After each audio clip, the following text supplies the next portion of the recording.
Thank you for joining us on another episode of Ask the DJ. My name is DJ Quincy C of Party Incorporated Promotions. Today we have a special guest. His name is Do It Well Ronzel. Hey, how you doing?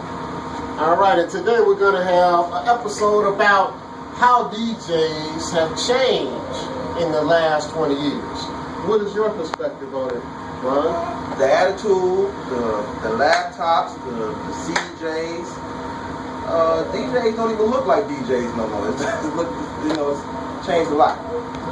Well, with the added technology, the laptops, the CDJs, CD turntables, there's a less equipment to take to your next party, but also you can get better sound with some of the stuff. I am against powered speakers. Once that amp goes out that's built into the power speaker, then it's a bad day, especially when you're in between a party, and that means no money for you. Right. Get yourself a good amp, very good set of speakers, and I think you'll be all right. Also, what do you think about DJs just doing their whole party off laptops? I'm against it, but if it works for you, then go for it. I'm hands-on. I like the turntables. I do the CDJs, and I don't really need the laptop. But if it works for you to cue the song up, and that's equipment you have to take with you to do a party, then go for it. All right. I might even do it. Nothing's wrong with that. Also, but I think all DJs should have that foundation of the turntable and knowing what a turntable does and what a turntable is. Using that vinyl, that wax and stuff. As you can see, we have plenty of records behind us. Every one of these records we know because of what? The breaks. Getting to know the record. Like me, I know every break on every record I own. Because I play the record and it's just in my head, I just know it. I can hear it one time and know a break on it. I can not hear a record and can pretty much pinpoint where the break going to come in at. Because that's all the dynamics of DJing. Right, and see, that's what we did. We didn't need the laptop when we were doing that. Well, we didn't have it either at that time. There's nothing wrong with it now, but at that time we used what we had. At that time it was mixer, turntable, amplifier, speakers, and you had a good time. Mm-hmm. All right. Right now I want to show you this picture right here. This is Do It Well Ronzel, who used to call himself Rough Boy Ronnie back in the day. That's myself, DJ Quincy C. And we had a third person, he couldn't make it today. He called himself DJ Bumpin' Bosco, which is Greg. And we had a good time. This was when we did a party back in the day, 20 years ago. I didn't know. You know that was his name? I didn't DJ know. Bumpin' Bosco. Yeah, I didn't know. All right. And what a nice name. I love this picture right here. We had a good times doing parties, and it's more than just skill. We had a good time doing parties, seeing the people out on the floor, keeping them out on the floor. Now, when you hook a person and get them out on the floor with that record, and you get them out there, it's a lot that keep them out there. All right? DJing is trying to keep the crowd going can be a challenge. Because you got to kick it off right, and you got to keep it going. So you gotta when you're doing a party, you gotta have your stuff together. You can't get up there half cocked and don't know what to do like the third song.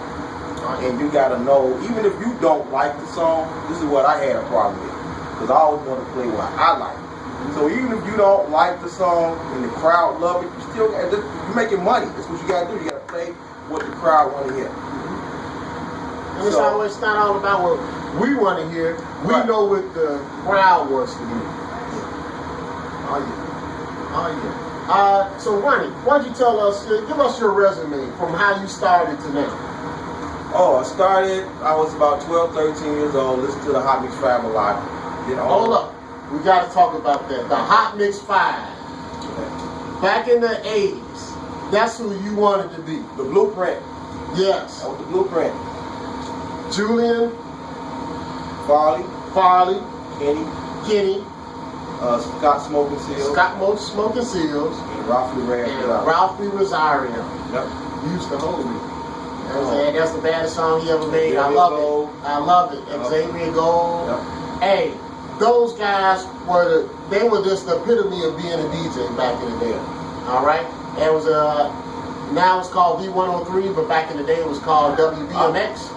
And WBMX, 6 o'clock and 10 o'clock on Friday and Saturday, you got that hot mix. I wanted to be a member of the Hot Mix Fab so bad, so I took my blue jean jacket and the marker, and I made a big fab on it with the flames, and put Hot Mix Fab arched around the fab with my name at the bottom. I wanted to like that. That's it. That's it.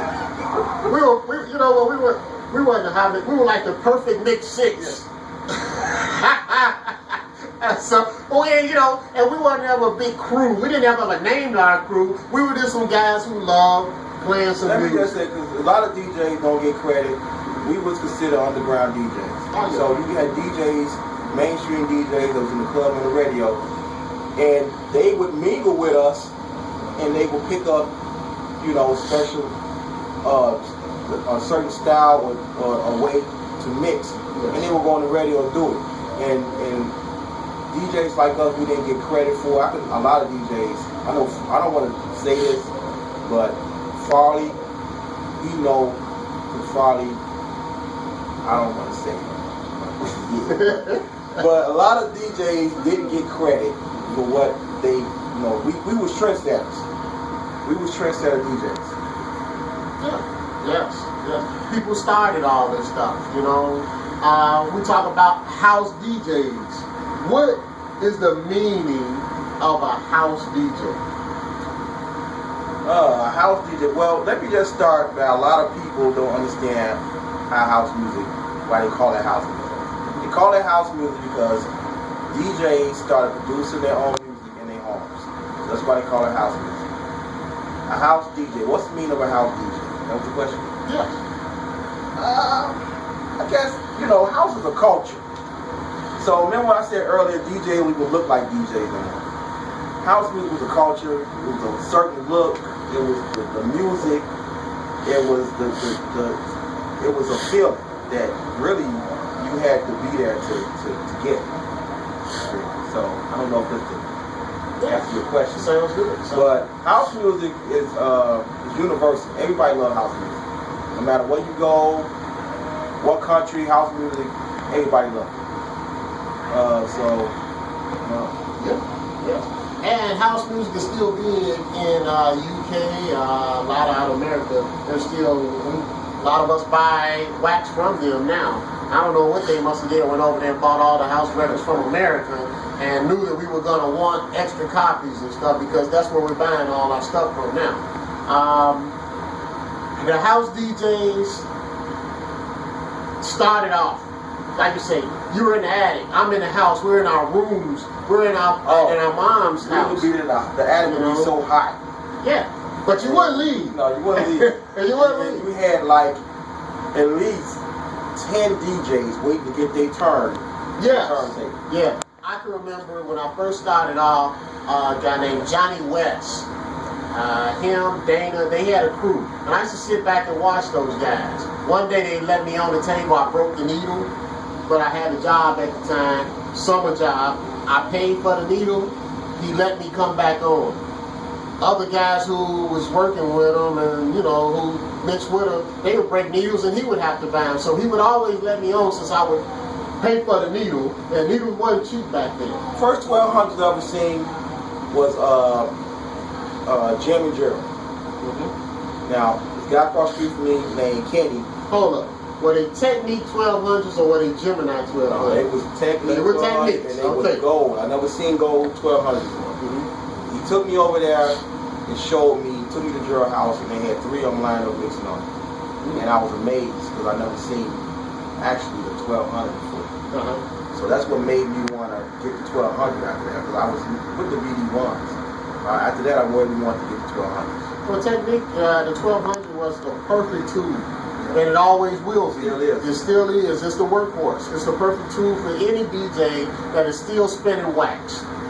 Yes. Now you got the virtual DJ set up. You can still have the mix on the 1200, and you can do it through the laptop. Right. And so Well, the technology has made the DJ a little easier, you know, and a little less equipment to carry also. So, and then with that, we're going to talk about our next segment, CDJs. So until then, this is Do It Well, Ronzel. My name is DJ Quincy C. At the end of every segment, I tell you the same thing. Look good, smell good, and believe in God. Thank you, and peace.